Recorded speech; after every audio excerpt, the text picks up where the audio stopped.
Hey everybody, welcome to Black Blockchain Consultants. Well, you know, if it's Wednesday, it is, everyone say it in unison, Blockchain Day. It's Blockchain Chat, and about 15 minutes ago, my mother and I talking about the coronavirus. We were watching the news. It's very topical in our house because next week I'm going to Silicon Valley. I'm like, nothing stopping me from getting on the plane. And she's buying out Target's alcohol, and we're buying stuff on Amazon, and we got stuff, speedy delivery here, because I'm like, when am I going to have an opportunity to speak to all of these people? And the conference sent a note saying that they're doing radiation something on everybody that walks in, and there are conferences that are being canceled left and right. And I think the 2008-2009 crash was the last time that I saw something that's going to have such a devastating economic impact. I can't think of anything more recent than that.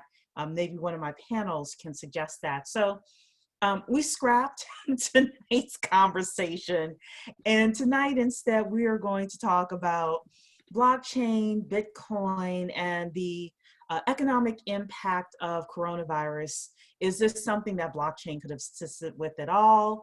Bitcoin has taken a dip, and some people are blaming coronavirus. There are things that are happening within China, and they're blaming coronavirus. There is a Corona coin out there. It's really disgusting, but I want to talk about it because this Corona coin is predicting people's deaths.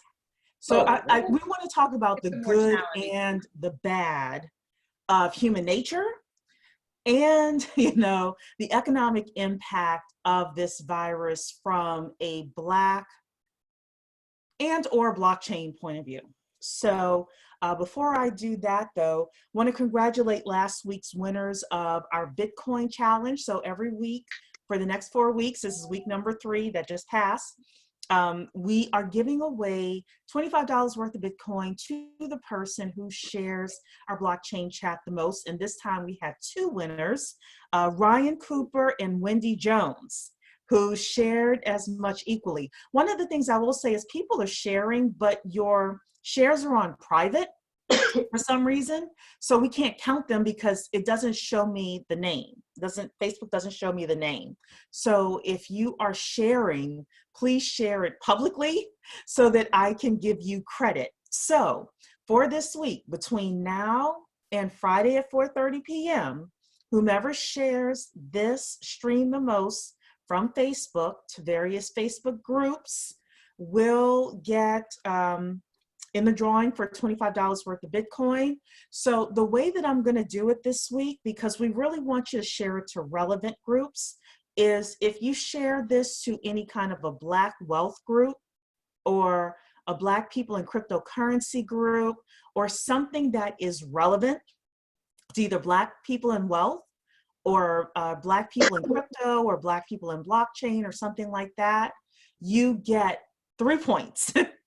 Versus if you just share it to any old group, then you get 1 point. Okay? So we're going to up the ante a little bit. Also, if you are watching this on YouTube, when we upload this on YouTube, please, please, please like, please subscribe, because we're trying to get our subscriber numbers up. Click the notification bell. And we're really, really working hard on getting our social media up. So the final thing is, if you want to take our Blockchain 101 class, a certified blockchain professional class, that is at blockchainstudies.tech. That's blockchainstudies.tech. That's not the only class we have there. We have business classes around growing a 6-figure blockchain business, building an 8-figure blockchain platform business. We also have classes on blockchain and healthcare, blockchain and cybersecurity, blockchain and supply chain management. And don't forget, over the next 18 months, between now and the summer of 2021, a lot of money is going to be exchanging hands with the blockchain, because we talked about these obsolescent, or I guess phase one blockchain platforms that are being upgraded by the summer of 2021. We have talked about that pretty extensively over the past couple of months. So you can go back and check our old blockchain chats.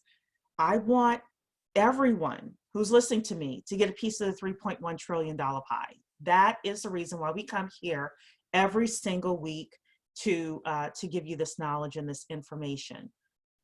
Pick a niche, or as I say, pick a major, learn it, get to know as many people within blockchain as possible. Don't forget to change your LinkedIn, because I've had 2 people this week say, oh, you're really into blockchain. Can you tell me a little bit more about that? Just because they saw Black blockchain consultants in my LinkedIn profile. So even if you want to just say, I'm a member of Black blockchain consultants, people will contact you just because of that. Okay. But you got to really be a member. You can't just please be a member. Yes, please be a member. Otherwise, you can just say blockchain enthusiast in your. But we would like you to be a member. So the final thing I will say is, for $100 a year, we give game in the inner circle that we do not put on Main Street. So, and Tawana explains that the best. So I'm gonna let her talk about that. In the meantime, I do want to introduce my illustrious panel here. So Tawana, I'm gonna have you go first since I invoked your name. Tawana Rivers. I am the Chief Operating Officer of BCI.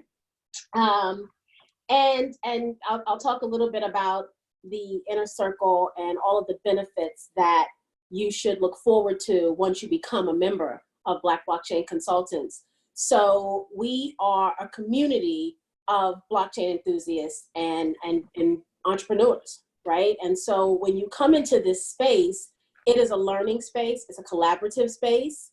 I love, I'll say this, we have a new member. I think she just joined this week. And when I tell you she is the E in engagement, oh my, Manice, if you're on here, yes, she is the E in engagement. And my heart lights up when she posts something, because she is all in on this thing.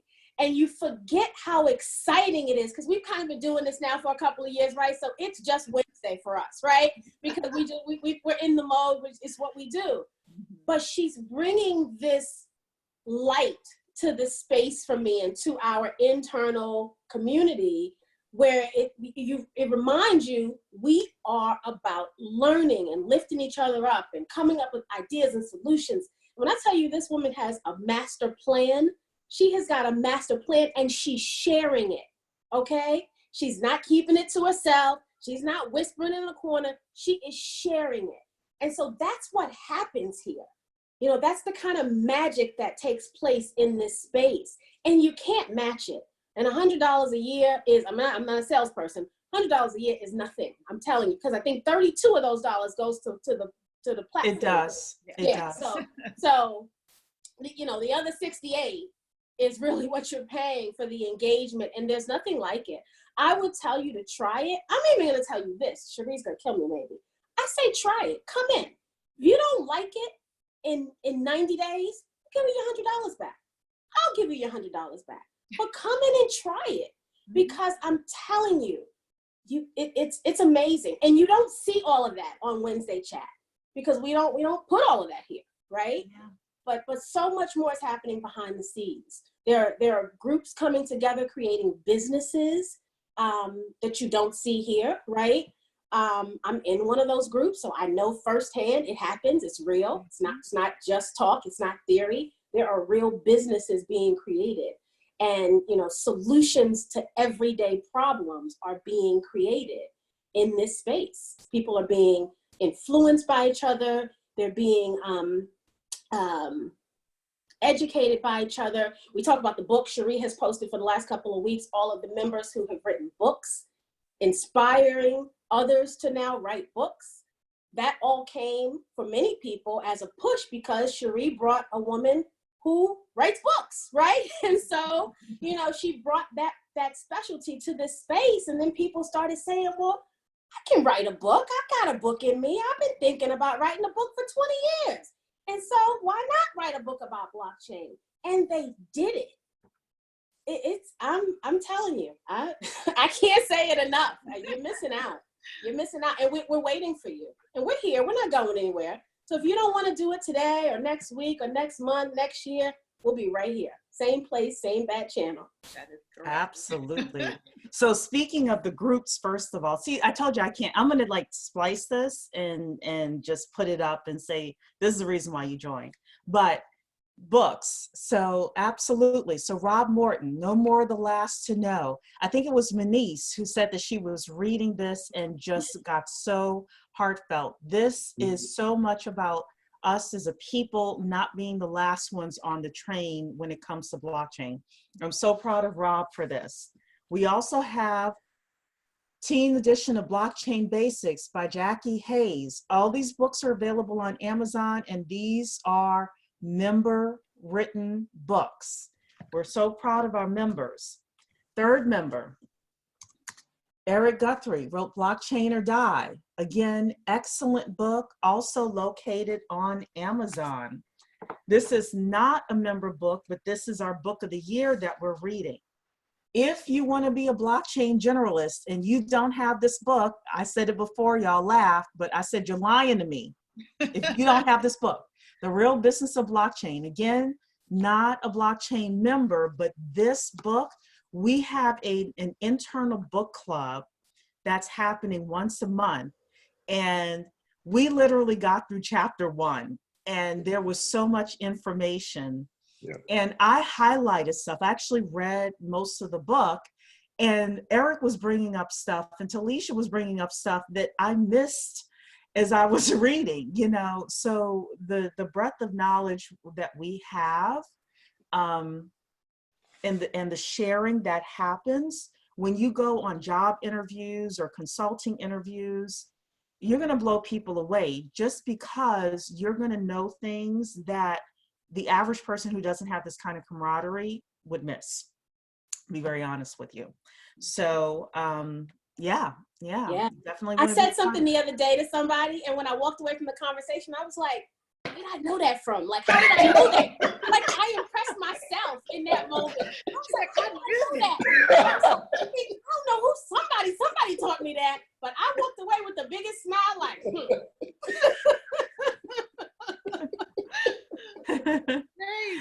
So, Eric, why don't you introduce yourself? Yes, everyone. Eric Spence, President of Blockchain Consortium International. I love this group. It's a passion of mine. I love coming here, talking to everyone, conversing with everyone about, you know, just to what I believe is going to be one of the most transformative technologies that we will ever see in our lifetime. So that's it. Yeah, and BCI is working on something that I'm hoping will be released by the summertime. It is something that we are working on to help us get gigs and, you know, short-term contracts. So I'm speaking with somebody right now to see if they are able to help us implement it. And if so, we're looking forward to releasing that, hopefully again in the summertime. So we are working very hard on the back end with certain things to bring to the group so that we can all prosper and get more opportunities, like Miss Talisha did today with the Patientory opportunities. So first of all, big shout out to Kendra Amariam of Atlanta. Yeah. That is the reason why Patientory even happened, because we were going to do a conference in Atlanta. Unfortunately, that didn't happen, but Kendra put her network on the line. She called people who would not normally even sit down with us to have lunch with us. And one of the people she brought to the table was the head of Patientory, which I think they raised $20 million or something like that. So, I mean, high level people. So with that, Talisha, I want to have you introduce yourself, and the recording wasn't on before. So give us a breakdown of maybe the top 3 things you talked about on the Patientory Association platform earlier today. Certainly. I am Talisha Shine. I am the Vice President of BCI, also an Inner Circle member. And today I did, usually they have a quarterly session called Impacting Healthcare Through Blockchain. And that was my session today, which I came up with the concept of building a better chain. So the topic really was about just where we are. And again, that book, The Real Business of Blockchain, became really pivotal in my presentation because I took those first two graphics, being that they were the 5 pillars, the 5 elements, and also the Gartner blockchain spectrum. I used those as the true benchmarks of the presentation because I wanted to make sure people had an understanding of where we are versus where we're going, to frame the conversation of some of the things that we were talking about, because I had a very eclectic panel, and it just needed to be framed in that way because they're talking about the EU Commission. So that's a government using medical ID cards to healthcare and academica, making sure that medical facilities and universities are using the data correctly, which would kind of tie into this coronavirus thing as well. But there was so much going on. And so I kind of focused it around patient data because there's a lot of things, just data in general, but that's the biggest one. And just having that conversation was really, I think, important. And to get to see what we're doing, not only here in the United States, but what's happening across the globe. And the same problems are coming up. And we had interesting questions at the end with regard to how are we going to handle, regulatory standards? How are we going to do GPRD? All of these things that, are kind of systematically something that you need to think about, but at the same time are foundational to the building of the process. And again, where we are to where we need to be, that traverses that really nicely. So it was a great time. It was kind of nerve-wracking at first, but we got through it. Well, okay, so I will say it took us about 6 months to get this together. Yeah. I kept going back and forth with the Patientori CEO, Krissa. We had to go back and forth a lot, but I think Talisha will attest to this. I really did try to stay on top of that as an opportunity. And when we get opportunities that I think are really good opportunities, I always bring them to the group, and I always try to follow up to make sure we can get them and push them through. And I want everybody who's on here to shine. This is not me, this is us, and what can we do together? So if you have opportunities, let me know. If you are a member and you see an opportunity, you want to speak someplace or something like that, I have no problem. If you are a member and you know how to articulate the blockchain message, I have no problem contacting people on BBC's behalf and saying, hey, we have a great speaker here that knows your industry and blockchain, and putting BBC's name on the line. It's funny because the conference I'm going to next week is a SaaS conference, which stands for Software as a Service, and they're giving away tickets to minorities. So I emailed them and said, I'm a double minority, and they said, fine, free ticket for you. A lot of these conferences, especially in tech, do not have enough representation. So a lot of times, if you don't necessarily have the big bucks to get in, you can reach out to these people and say, I'm, African American, I really want to come, but I can't afford, the prices. You'd be surprised how many tickets. I mean, I'll do it sometimes if the tickets are pricey enough where I'm like, oh, let me ask first, before I have to pay. And they will put tickets on the side because they want to see more people like us in the audience as well. And we need to get to a point where we start speaking and having that type of authority too. So I love that you shared that, Cherie, because sometimes we can be so proud, right? And to be able to say, I can't afford it is going to be difficult for some people. So, we go back to that be brave thing. If there's an opportunity on the other side of it, don't let pride get in the way. Yeah. Say what you want and ask, because all they can do is say no. Yeah, exactly. So Gloria is saying is also helpful when you see a conference that is lacking in diversity to propose a speaker from our community to be on the panels as well. Yes, and if you don't feel comfortable being on a panel as an expert, offering to be a moderator or an interviewer. I've done that as well, and I've been pulled to do things like that. Talisha connected me with HUTEC last year, and I was the moderator of that specific panel. So, yeah, absolutely.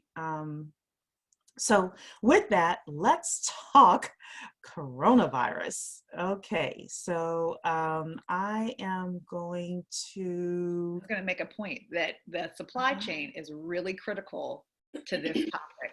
It goes hand in hand in so many ways that I think it was interesting that you kind of tag them together, because specifically with the blockchain and the supply chain management, a whole host of things could be managed much more acutely, and therefore can actually be utilized from the supplies themselves to the actual tracking of patient data. This, where this becomes really, really important, because again, this is a communicable disease, meaning that you share it by contact. You don't need contact for this. If you know that you have the symptoms, and these can again be telemedicine, all these things can come together and register a much more proficient and effective event of understanding and diagnosis and compensation, all through this without having to injure anyone or put anybody at risk. Well, I ran across a few interesting and diverse articles. So what I'd like to do is go through all of them, Okay. and then get everybody's opinion, because they kind of all loop and tie together. So I'm not going to be reading all the articles like I usually do. This is going to be a skim job, because I really want us to have open dialogue and conversation. So.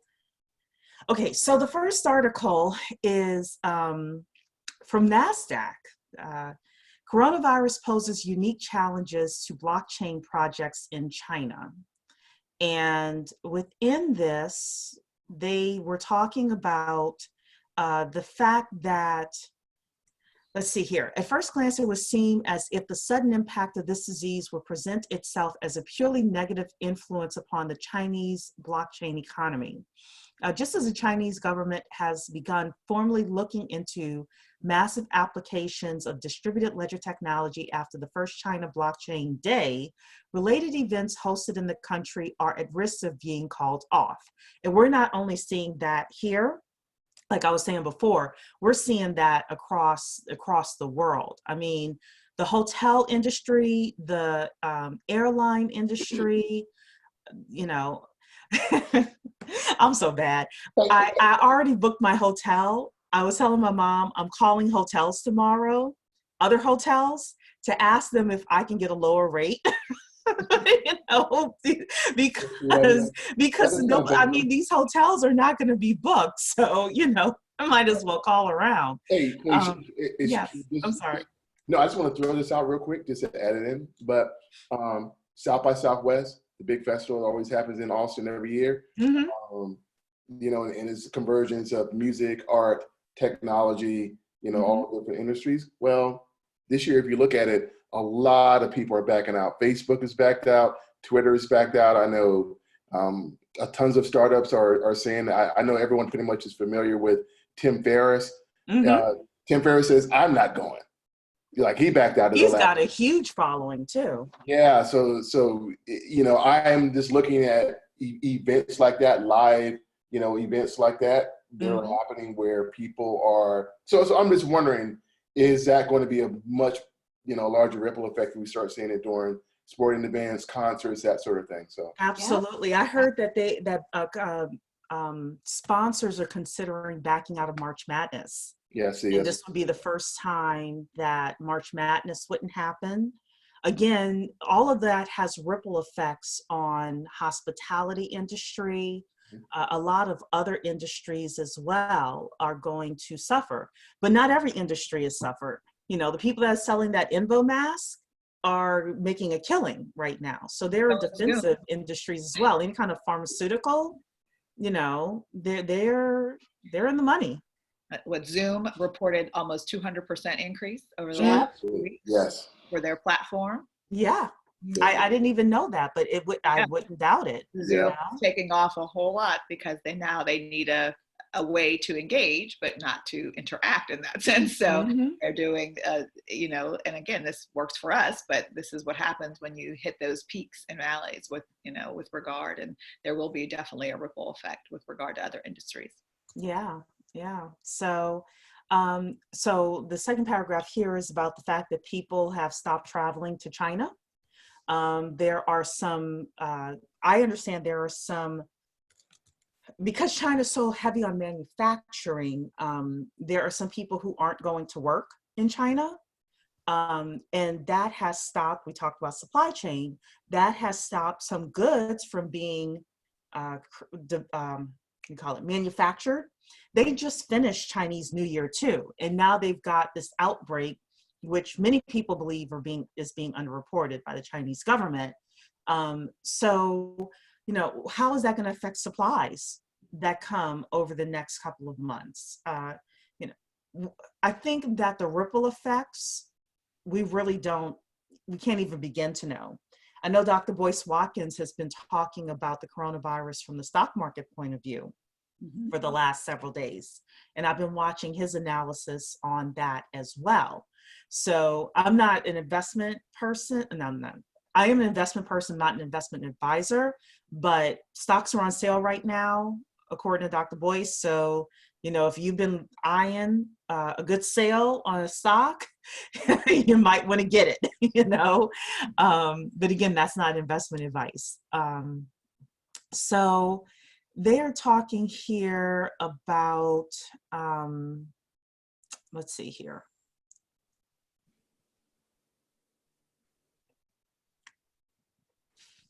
They're talking here about the applications of blockchain technology are strong in their own merits and will continue to hold this strength regardless of any potential harm that may befall organized investment drives into this field. So one of the things that they're talking about is the fact that, and I think it's in another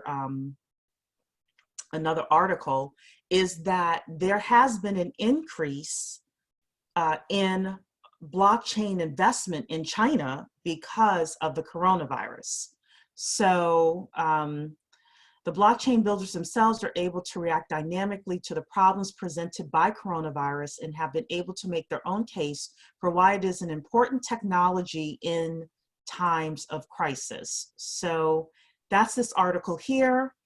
Then I read an article, it was only like three sentences, about how Bitcoin prices have fallen, and a lot of people are blaming the coronavirus for it. So ridiculous. What was the reason when it dropped the last 5 times? Come on, people. Yeah, I mean, so yeah, we can talk about it being ridiculous or not ridiculous. I'm surprised more people haven't put money into crypto because of it, but the Bitcoin price rises and falls for a lot of different reasons. Yeah.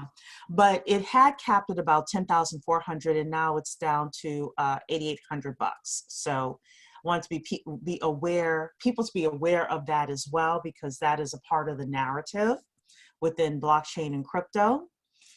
There's another article that I found here. Oh, so this is where I was talking about China taps blockchain tech to boost financing for businesses hit by the virus. So they were talking about the key points here of this article are about the Lunar New Year holiday, which is in China. 87 businesses have received more than $200 million in loans through a cross-border pilot blockchain platform. Zhuang Qinying, Vice Director of the State Administration of Foreign Exchange, disclosed at a press conference. It's a step up from the national government's efforts of the last few days to try to improve privately run businesses' access to financing in a state-dominated system with no established credit records and a preference for state-run enterprises. The platform is already handling foreign currencies, and Zhuang noted on Saturday that since Hubei province joined the platform in January, foreign businesses located there can benefit from greater efficiencies in areas such as export financing. And they were talking further down here about it's killed more than 1,500 people. Actually, I read worldwide, it's like 60-something hundred people, 6,000 something. More than half of China further delayed the shutdown by at least a week, and many parts of the country are still far from operating normally. Again, this is because of the coronavirus. Due to the impact of the virus and negative effects of the previous pain points, such as lack of trust in business, verification inefficiency, lack of information sharing, and difficulty of timely supervision have further amplified, says Henry Ma, the Chief Information Officer of Tencent-backed online lender WeBank. Then they have here, the cross-border financial blockchain services platform can play a bigger role and help medium and small-sized enterprises improve the efficiency and convenience of getting export trade financing and other financial credit support. So they're using this virus, in my opinion, as an excuse to raise capital, but you know. The last thing, we talked about the really disturbing thing. I read this and I said, you gotta be kidding me. But apparently it's a serious thing. So anytime there is some sort of, you know, a crisis, here comes the con artists trying to take advantage of it. And we've got con artists here. Corona Coin, crypto developers seize on coronavirus for new morbid token. And this is something from Reuters. Crypto developers have created a digital coin that allows traders to bet on the coronavirus epidemic based on how many people fall ill or die. Called the Corona Coin, its supply will diminish every 2 days based on the rate of new cases, according to its website, suggesting this price could move higher the more people the virus kills. Absolutely disgusting. I'm not reading any more of this article. You guys kind of got the gist of this, but I want to toss it over to my panel. Any of the 4 topics that we mentioned here, you guys kind of roll with it. So I'm gonna tackle this one right here. Okay. I agree, it's troubling. I did not think it was surprising. There's a special place in hell for the people that created this coin, but I must say, I am impressed at how fast they rallied to create a business plan around something so terrible. I mean, there's something to be said about the business acumen. Flexibility of blockchain. I'm just saying, like that, this is a point to show very demonstrative of how flexible and agile you can be in the blockchain space. You can create something from nothing just by a little bit of information. This is proof. Bad use case, maybe morality wise, but a great use case for the proficiency of a platform.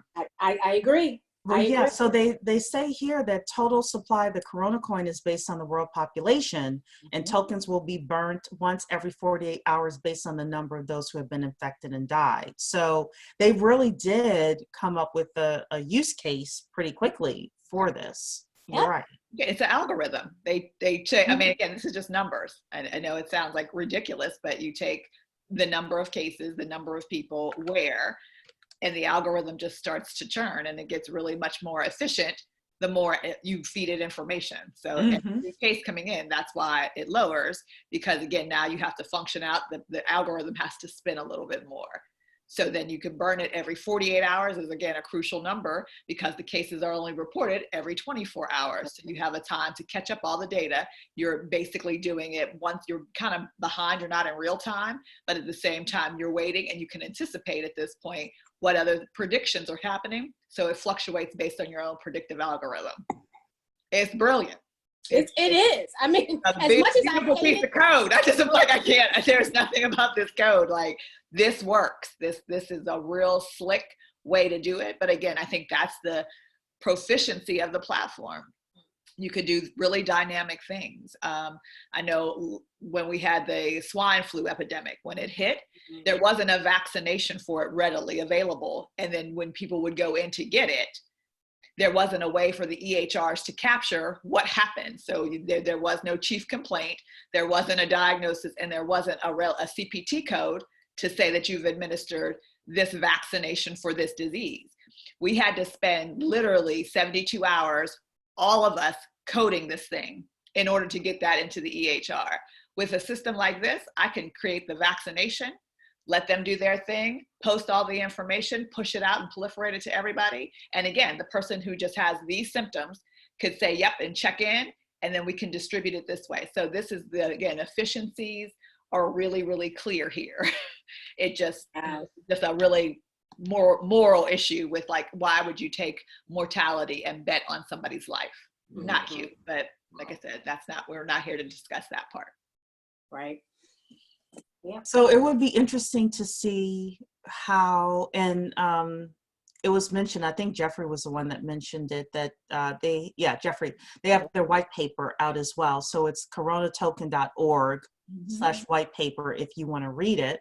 But being able to look at something like this and say, okay, how can we take their use case and turn it into a positive use case, or turn it into something that would either assist people or something that we could use economically, those are the types of discussions we want to have within BBC as well, because what they've created is something that I believe you learn from the good as well as the bad. I can learn from my friends as well as my enemies, and this is something where somebody could take the shell of what they did and plug another use case in there, and all of a sudden we're helping a billion people instead of, Again, this could have been creating leveraged for the cure. So this is what I'm saying. A vaccination could be pulled if we had cross-pollinated data of symptoms versus drugs, and we really do that in real time and get that, then we could start treating these people. Mm-hmm. And then also garner the information, is the treatment effective? So that we could be preventing things from happening. Well, this shortens the lifestyle of the virus, or this helps, in this case. Mm-hmm. These are the demographics that need this drug versus that drug, because we can't do that right now. That's hard data to all kind of aggregate all at the one time, and we're getting disparate information. Blockchain would synergize that information and give us something to work with, so that we could be proactive and even engage these people while they're having the onset symptoms, as well as if they were truly infected with the virus. Right. Would have been a better use case in that sense. So Gloria's saying, I think the use case is wrong, but what would have been more interesting would have been to let people bet on the spread and recovery and give a look at the efficiency of healthcare systems against other systems. Sydney is saying it's a prediction market, and there will be many more prediction markets. In the future, elections, sporting events, and anything you could think of will be traded on a prediction market. Now, I agree with that. They can start with this election we have coming up. That's a gamble. Like that's gambling. But the way that he's talking about it, people, and gambling is regulated here in the United States. It's not really regulated in a lot of other parts of the world. So Gloria is also saying, or let people invest in areas that need more funding based on the outbreak. So maybe based on where the outbreaks are happening, and that could also happen with natural disasters and things like that as well. Eric is saying that's a good point.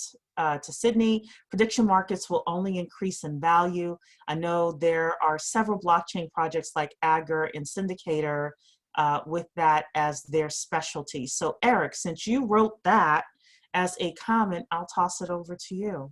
Yeah, you know what, Sheree, can you go to that first article? Sure. Okay, this is the main thing that I thought about, especially as we, and there are people who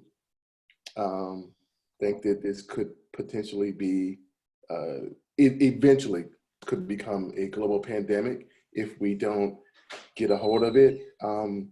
I don't know. I try to stay as educated as I possibly can on it. But one of the things after reading this article made me really think about is this is why it's so important that we move towards decentralized data structures and decentralized networks. Is, when you start looking at that, I go, well, my goodness, man, can you imagine now if, one very, very important, like think about the CDC. And Talisha, you could school me on this too, but think about the CDC. Imagine if they went down or they got locked up. Like, what would that do for everybody? if that not a happened. good thing. I mean, there's auxiliary organizations. I mean, they're not the primary in that sense, or the exclusive. There are tangential organizations that do the same thing and also store that data. And there's a whole lot of protocol around that. But this is the prime reason. Like, you can't have all that in one place. It's not safe. Yeah, you look at it, and our vulnerability. I mean, let's be honest. This is a black swan moment. January 1st, 2020, no one was thinking about coronavirus. Nobody was thinking about it. Masks were selling for what they were supposed to be selling for, $1. Perel was not selling for $400 a bottle. I don't know who's buying that. Soap and water. Very true. But anyway, like, that was the case. And now here we are, 2 months in, and the world itself is reacting and changing to an event. And this is why, I just look at that, and I just look at the application and the use cases of blockchain. This is an incredible moment that I believe blockchain could step up and become a real hero. Mm-hmm. And, potentially thwarting, solving, reducing the negative effect of something that, hey, like, we don't even know where this came from. I mean, there's a bunch of tinfoil hat people out there right now that are, conspiracy theorists saying all sorts of stuff we don't know. But nevertheless, we're all here contending with it and dealing with it. And it doesn't matter where you live at. You can be in the cities, you can be in the suburbs, you can be wherever your case are. You're all dealing with it. So that was my thing. Well, this is the time for blockchain to put a cape on and really go in and solve a problem. So it's interesting to see. Yeah. So Jeffrey made a good point. He's reading the Corona Coin white paper right now. He's saying, I'm guessing he is, because he put a great quote in here. Quote from the white paper: by putting the information regarding the number of infections and deaths on the blockchain, it enables this data to enter authoritarian countries uncensored, i.e. China's Great Firewall. This allows people to understand the true impact of the virus and prepare for any potential situations accordingly. Wow. So I love that. yeah, that's a very, very good point. All this together with, again, the supply chain. This is a critical point. If everything was on the supply chain, it could be identified of, okay, just what caused it. Again, because they said, oh, this is only isolated to China. Well, obviously it has now moved. And in different areas, it has had different effects. It hasn't had the same effects in Africa as it has in Europe and in the United States. So yeah, like, they've only had 3 cases in Africa, and they're like kind of shocked and appalled, but they're like, okay, how does this work? So if you told me that it's communicative, I had to be in front of an infected person in order to get it. We now see that there has to be some level of transparency or transmission from non-human entities. So it has to be something of a supply. Something has happened where you got it from touching something that now was shipped to you. That's a good point. So Amazon is having this problem right now. Okay, we have to monitor what's coming from this supplier. And again, coming back to the supply chain, if you know that this supplier has this problem, you could just shut that node down and move to somewhere else. Like, this is where we need that decentralization to equalize and say, okay, we see this is the problem, or this is where we have too many cases. Let's just cut you off for a minute, let you do your thing, and we can go back over here where we don't have any reported cases. I think these are the things that we're missing, where blockchain becomes the pivotal infrastructure right there for all aspects, from the healthcare information to the patient data to actually physical supplies being transmitted back and forth through these countries, through the global market. So this is where, again, I think everything can be impacted by just one single blockchain. I agree. Yeah, that's a perfect point. Thank you for that. That wrapped it right in a nice little bow, didn't it? Yeah. I want to go back to the supply chain. This is what we were originally going to talk about tonight, but let's talk about it in terms of Walmart and what they're doing with the blockchain, and then circle it back to coronavirus. So last year, Walmart required all of its leafy green produce vendors to be on the blockchain. They did a partnership with IBM. And this is an article from Forbes where they were talking about what was happening here. So the supply ecosystem is no exception, as typical product recalls cost $8 million per year, and this number can be reduced with the improved trace and track features of blockchain. So according to Gartner, by 2023, so that's just 3 years from now, 30% of manufacturing companies with more than $5 billion in revenue will have implemented projects leveraging blockchain. The key drivers for supply chain blockchain adoption are increased savings, enhanced traceability, and greater transparency for food giants like Walmart, Carrefour, Nestle, Dole, etc. And one of the things in my research that I discovered was is like $55 billion a year that's spent on product recalls for all sorts of reasons. The other thing, oh, I hope it's in this article. It could have been in the other ones. Talisha, you can remind me of it. There was a test that was done of the supply chain, and without blockchain, it took 7 days for them to get to, like trace all of the ingredients back to the original suppliers. But with blockchain, it took like 30 seconds, something like that.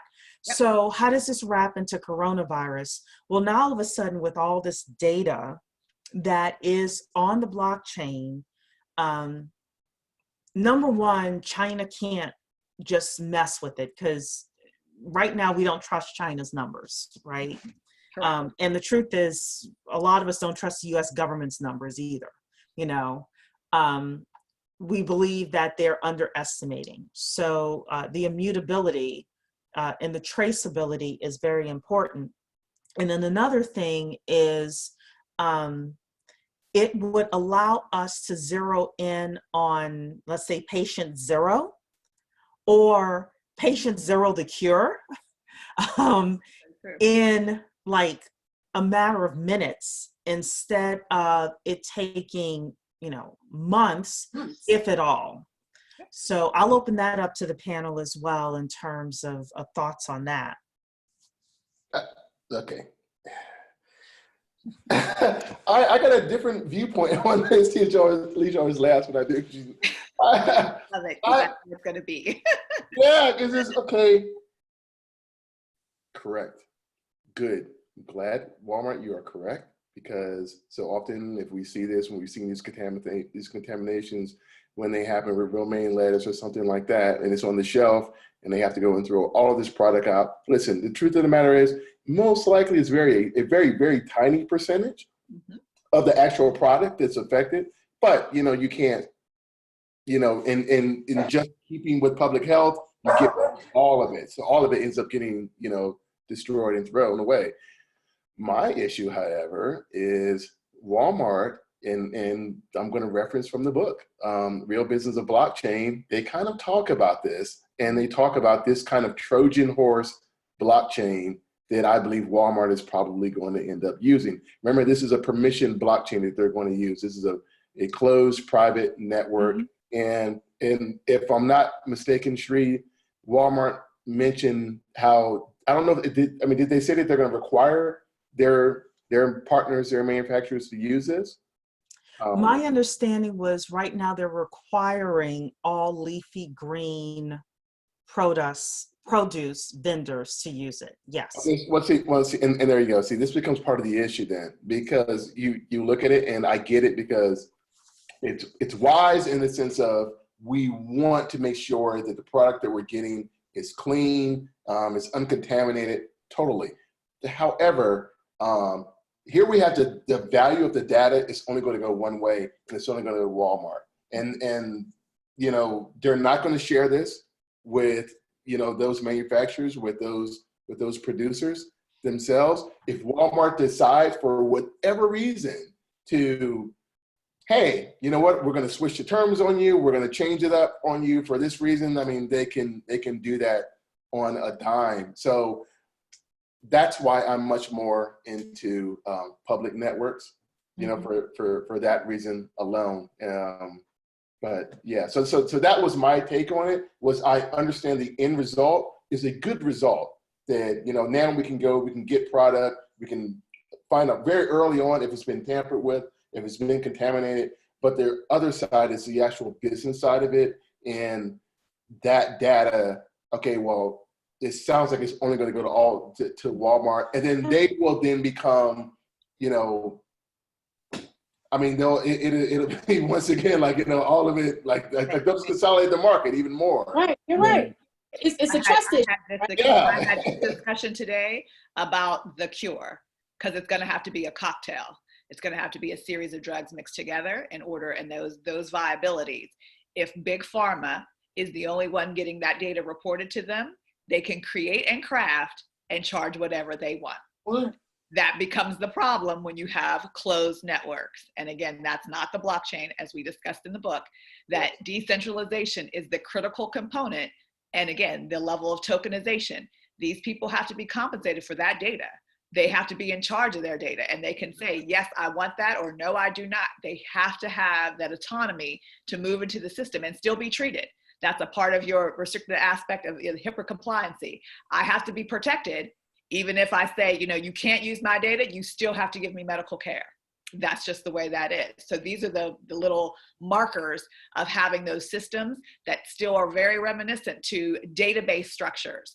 I have to be permissioned to get the data, and I'm the only one that sees it, and you don't get any benefit from it. I just need it from you, and it's a unilateral process. That's what not a blockchain is. So that's, you know, like, this is how we have to move forward.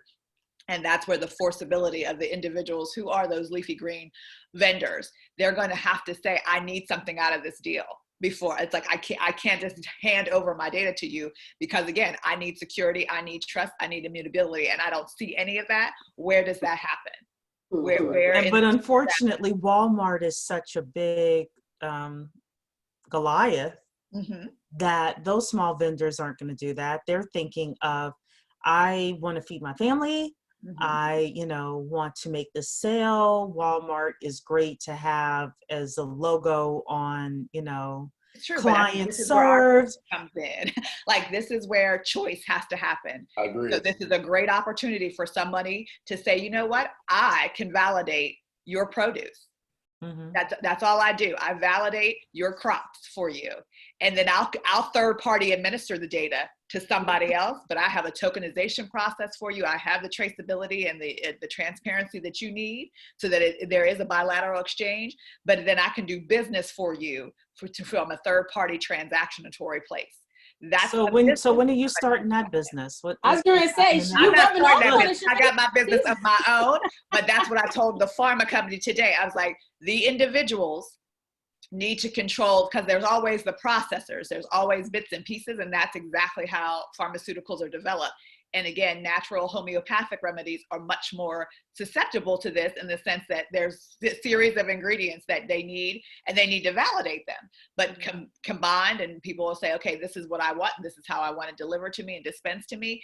Those individuals need a blockchain. So they need to have a community surrounding them that says, yes, we'll help you do that, and then act on your behalf and give you all the things you need, and we'll be that medium placeholder for you. And again, we're not replacing the intermediary at this point. We're electing the intermediary on our behalf. And that's a different state of being than being told and regulated how much and how little. This person is there for you to do what you need to do, because you, as a collective, I need my data to be as a consortium. My little bit of data doesn't really matter, but when my whole collective data starts to happen, now I'm a behemoth. Now you're a union. I'm saying now I can say, we have 100 million records that we produce from our farms every year. Do you want them? And then people are going to say, oh yeah, I want that data, because that's the value ticket. The data is the, so yeah, you can screw me around a little bit and mandate me to do it. But when that option comes and we swiftly move, and you lose the data that powers your system, that's the fuel. So now the lights don't come on because you don't have any data to process. Right. Well, I went to, this morning I went to a session And the woman wrote this book here. It's called Scale or Fail. Ooh. And her name is Allison Maslin. She's out of California. One of the things she said was, and it wasn't her quote, she got it from somebody else, but I don't know who it was. She said, if you want to start $1 billion company, figure out how you could solve a problem for 1 billion people. And what Talisha just talked about was a problem that 1 billion people are going to have, 1 billion vendors are going to have, and the solution that could be provided to them. So as you're thinking about your blockchain projects and how they are going to affect people, then you want to think about it in terms of that, and in terms of a book like what Allison wrote, this Scale or Fail book, because you're going to need team members, you're going to need marketing, massive sales, and massive buy-in for anything that you're doing, you know. So with that, I want to, Gloria's saying that she loves VeChain, great project with a lot of transparency. So yeah, VeChain, if you're looking at supply chain. Also, one of the things we talk about within blockchain businesses that you can start is finding a platform that you really like and represent it, or 2 or 3 platforms that support a certain use case or support a certain industry, and be, you know, the blockchain person for that industry, but knowing everything about those 3 solutions and bringing the right solution to the right companies. So yeah, so, you know, we talk about things like that all the time as well. So a couple of announcements before I let my panel give us some closing comments. $25 worth of Bitcoin. If you share tonight's session, if you share it with just regular Facebook groups, then you get 1 point. But if you share it with either Facebook groups talking about Black wealth or Black economics of any kind, or Black people in cryptocurrency, or Black people in Bitcoin, or anything that is related to what we're doing, you get 3 points. So we're changing up the rules. And you have between now and Friday at 4:30 to do the sharing. And if you share, it needs to be public and not private so that I could see it on Facebook, okay? So $25 worth of Bitcoin, and that Bitcoin price is gonna rise again, so your $25 is gonna be worth more. I'm not giving investment advice, blah, blah, blah, but you know, yeah, so you can get some appreciation on that. Also, don't forget Blockchain 101. So we have our course. You could become a certified blockchain professional. Come to blockchainstudies.tech in order to get that. That's blockchainstudies.tech. We talk about blockchain. We break it down for you in easy to understand and easy to regurgitate terminology. And we do it from our point of view with examples from our, you know, our point of view. So and then the third thing is, if you want to join Black Blockchain Consultants, we'd love to have you. You get about 10 to 12 inner circle meetings every year. We're also going over this book this year. This is The Real Business of Blockchain. If you want to be a blockchain generalist or any kind of a blockchain consultant, you got to know this book. You got to read it. You got to understand it. And this is where we talk about this book in the inner circle. And then we also have later on this month, we have a gentleman coming in to talk about how to start a blockchain tech business without knowing how to code. He's going to give you a lot of game with regards to how to find coders, how to incentivize them when you don't have a lot of money, and how to run a business without knowing how to code, how to run a tech business without knowing how to code. So the $100 is worth just that session. This is going to be about an hour and a half to 2 hour session, and we're really going to break down a lot of information there. And Talisha is going to be interviewing him, so it should be really good. So yeah, we have a lot going on with blockchain membership as well. BBC membership. So all I can do is suggest that you come in, and no, Tawana, I'm not upset if the person comes in And in 90 days, they say, you know what, this isn't worth it. We will give you your money back. So you have absolutely nothing to lose and everything to gain from being a part of BBC. Because the more members we have, the more businesses will be created, the more jobs we'll have, and the more we'll be able to do in terms of grabbing our part of the $3.1 trillion blockchain industry. So, all right. So, Talisha, final comments from today.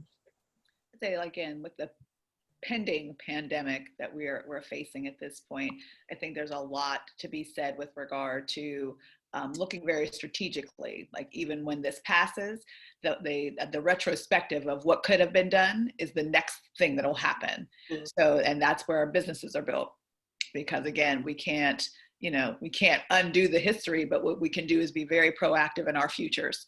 And this is a great way to kind of look at things, even from a very small perspective, what could be the next thing that could help in any capacity. Like I said, we talked about supply chain, and that could be anything from the actual supplies to pharmaceuticals to health data. All of that kind of comes into play here. And I think that's where we really need to look more strategically and much more critically at what's going on around us than just, falling into the hoopla and, staying at home and washing your hands every 5 seconds. Like, that's for your own personal safety. But at this time, I do think we need to engage with the community in a different manner, even for our own protection, but for the protection of our data, and for how can we get treated. Like, if this is something that is critical to you, I have upper respiratory problems, so this would be probably fatal for me if I got coronavirus as a chronic asthmatic. So, like, those are those things where it's not only about protection, but what could I do proactively to prevent the disease and to curtail fatality. And that's something that really is critical, and that we really need to kind of put forth that effort. Yeah. Eric? It's funny. Gloria posted a comment that really stood out, because I think that this is the case. And she said, one way this coronavirus has helped my blockchain project is now people understand the necessity of decentralized education, and is gaining a lot of interest. And you know what? Isn't that the truth? Sometimes the severity, drastic circumstances, those sort of things cause people to focus where previously, they have a lot of options. Oh, I don't care. But it's those sort of things that happen that make people go, okay, let's find a way. Tell me a way. Like, what do you think? And that is just something that I'm expecting. It's kind of one of those things that, yeah, and I said, look, I wish it was under less drastic circumstances. But nevertheless, it just takes that sometimes for people to pay attention. The house is burning. That's the only time to get people's attention. Yes, it's very and true. This is a great advantage for her at this time, like I said, because now she's an authority in the space. If she can demonstrate how this has impacted her business and why it's important, she has inroads to having that conversation and being listened to, rather than just like, oh, it's another article about blockchain, blah, blah, blah. True. Very, very true. So, Tawana? So I'm a ditto. I'm gonna ditto everything Talisha said, but I do want you to wash your hands. Why did you not wash your hands? And I do want you to cover your mouth. I do want you to stay home if you're sick. I'm an HR person by trade. I want you to do all of those things so that we can curtail the pandemic, right? Because we do have the power. So let's do our part. And in the meantime, we think about all those business ideas and all of that. But wash your hands, people. While you introverted in your house, let me tell you something. You got the alone time. Right. Why are you alone in your room? Think about it. You sound complete like an HR person right there. All of that. We had a meeting HR today. came out of you. We did. We had them, and Eric, you hit it. So all of the office supply companies, the Clorox wipes are triple the price. Yes. We just had the gouging is gouging is real. And this is again another way supply chain. We could stop that from happening if they were put on the supply chain, because we could say we're not going to change this price. So see those things that like, oh yeah, now Purell and all those craziness, that could not happen. It's like, we're going to supply at the right amount, and you're not going to charge me today that what you charge me, $15 for it. You're charging me $500 for it. That is a good point. I love Yeah, that. I mean, again, if that's the equalizer, because there's a transparency, because some little store, some bodega somewhere is still selling it at the regular price, Yes. and they will sell out. And then, Mhm. okay, so that's what I'm saying. Like, this is the equalizer, is that I know there's a price that I'll pay for it somewhere else. Yeah. So don't do it to yourself, because then I will go out of my way now to find something that's amenable to me. And I think this is again why we need that transparency. And And see, in a I'm the lot of person ways- that'll pay the gouge price if it's, I mean, it can't be like triple, but if it's like, 10% more, I'm like, my time, I know they're gouging me. In a lot of ways, and I know I might get a little pushback on this one, but in a lot of ways, the gouging of the everyday supplies is almost worse than that Corona coin. Because I mean, it's You're almost taking worse than advantage, that. right? You're Really taking advantage of so many people through You're greed. greedy. Yeah. I agree. And you're playing on fear. Like, Yeah. you're really telling people, like, I'm charging you because it's not going to be here and you're going to die. You're going to Mhm. And it's like, I don't use hand sanitizer. I'm allergic to it. So I'm not buying it anyway. I'm allergic to Clorox bleach. I'm not buying it anyway. So you could charge whatever you want for it. I'm okay in my house. Yeah. Jeffrey is asking Tawana, can I just work remote from Yeah. Yes, please do.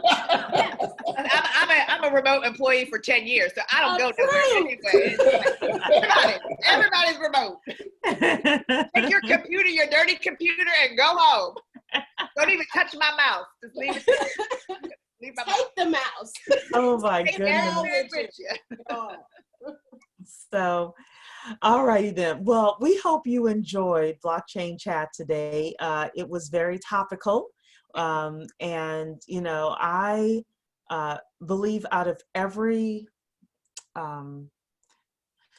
urgency, there are plenty of business opportunities that could come from it. And you don't have to gouge and all of that, but finding the opportunities and using BBC to find your team members, or to at least get clarity on how something should be set up. Let's leverage each other for these types of things. So with that, don't forget about the $25 worth of Bitcoin. Don't forget to share. And we will see you. So unless my mother puts down the gauntlet on Monday morning when I'm supposed to be on a flight, Eric and Tawan and Talisha are going to lead next week's call. And, I will see you all in a couple of weeks, but next week, same time, same place, Blockchain Chat is happening. Okay. Thank you. Thanks, everybody. Bye. Thanks, Bye. Bye. Good night.